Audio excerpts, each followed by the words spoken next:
كردستان وقال رجعت نابين دزانين عمرو جبو ماتشيا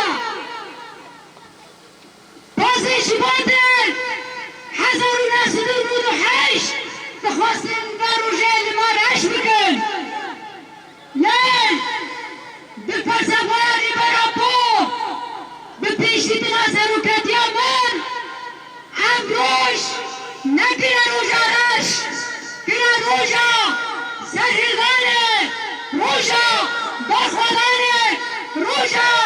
بروجا نتوانا مخربي اشتاعن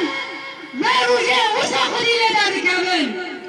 قال هريمه اشتاتش مني ما جواد ترسه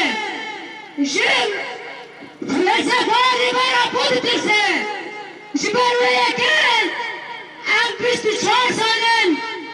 حمي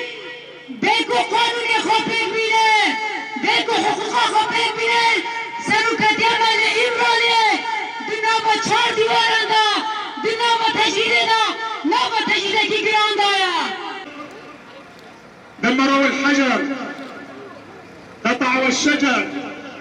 ولكن لن يستطيعوا ابدا خلال هذه 24 سنه ان يستطيعوا ان يغيروا بفكر وفلسفه القائد عبد الله أوجلان. هو معتقل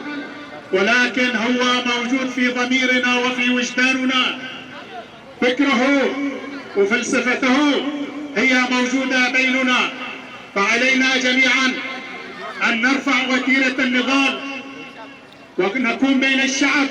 هذه امانته، وعلى العالم اجمع وعلى مجلس الامن وحقوق الانسان ومن يدعون الانسانيه